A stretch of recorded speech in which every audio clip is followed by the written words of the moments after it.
Okay, this is Miss Freeman, and we are going to start the first of several videos that will show you how to go about creating your 9-patch pillow. The first thing we're going to cover is something as simple as how to thread a needle, and here are some supplies you need. You need a needle. Each of you has been given 2 needles. Please be careful with them.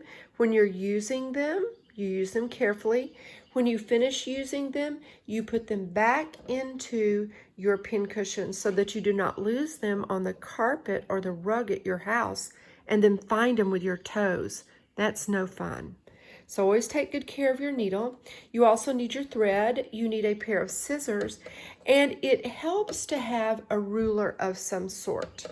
So those are the supplies I'm going to start out with. You might pause this video and go and find your supplies: your needle, your thread, a ruler, and a pair of scissors. Okay, so now let's say you have those things. We're going to start out actually with the thread. You need to cut a length of thread, and if I were you, I would use about 24 inches of thread. This to start with.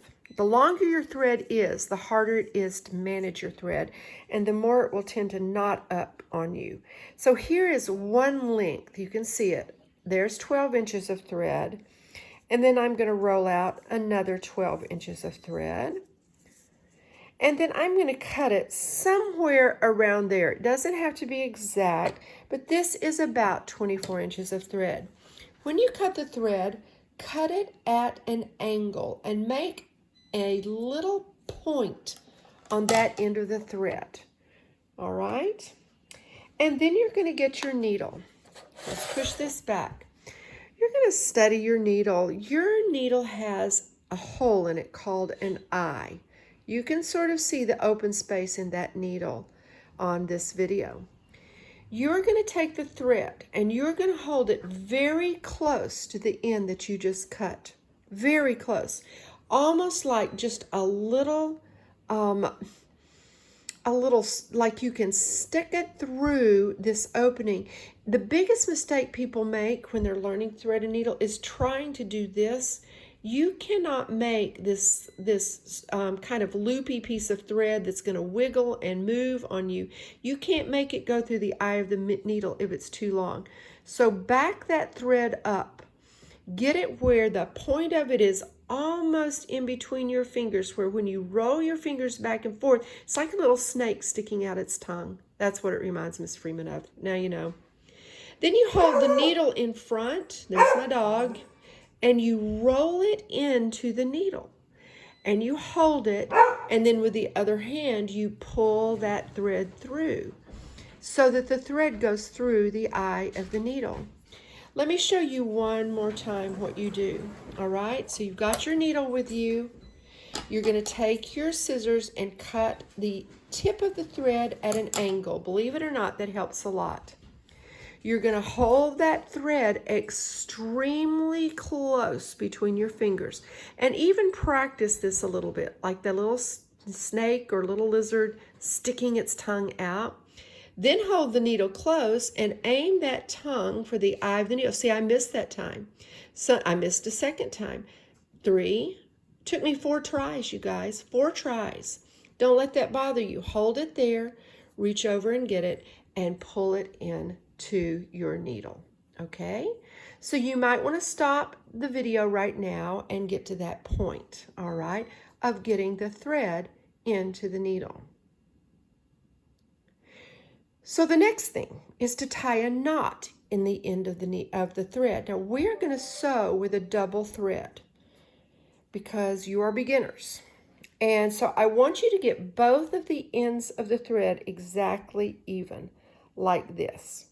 I've got the thread in the needle and I'm pulling both ends to where they are very close to being even. And then I'm going to straighten out my thread and pull out all the loops. So here I have the needle.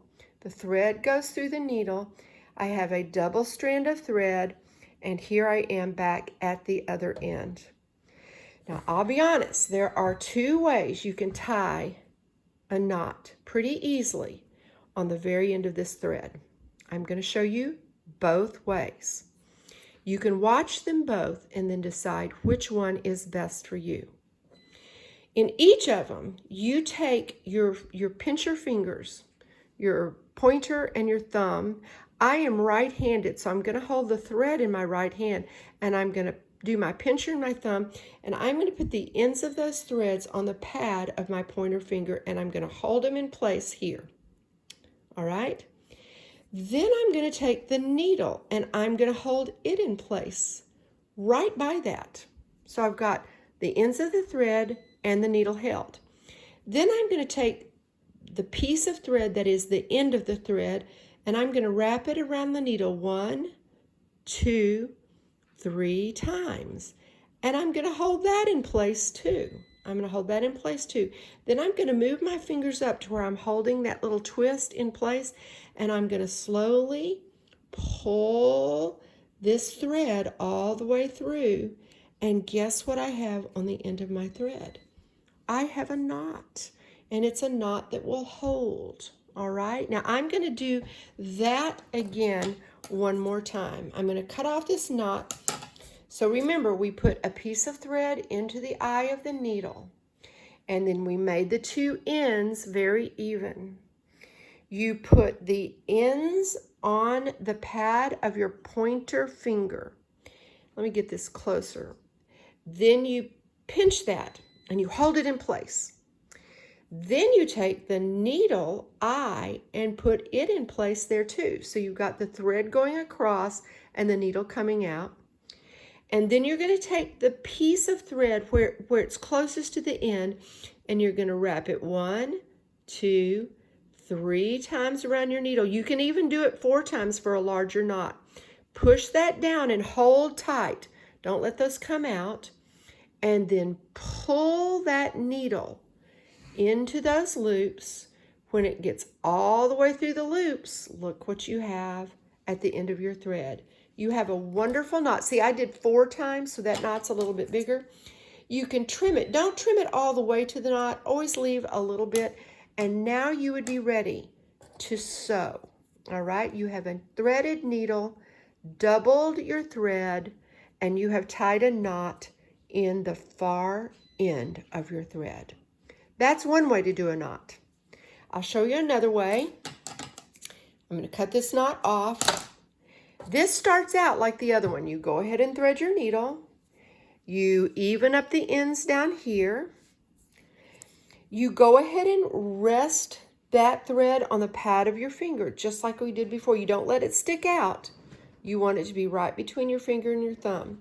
You make one circle. Wait, see, that got loose. I didn't hold it tightly enough, so I'm going to do it again. There we go. You make one circle. It's not loose, but it's not tight.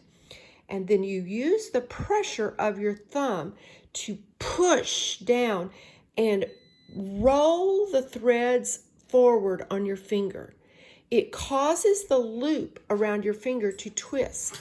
Then you take your third finger, tall man, and you reach down and hold it in place, and you pull through that, and look what happens.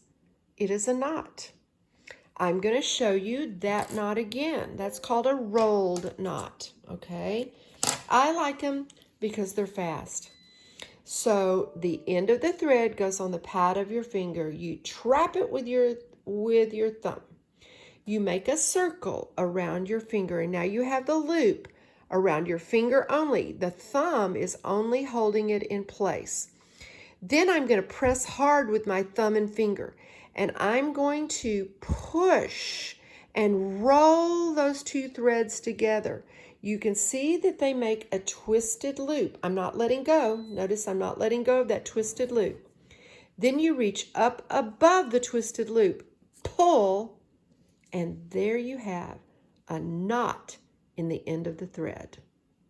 All right? So that is our first little video.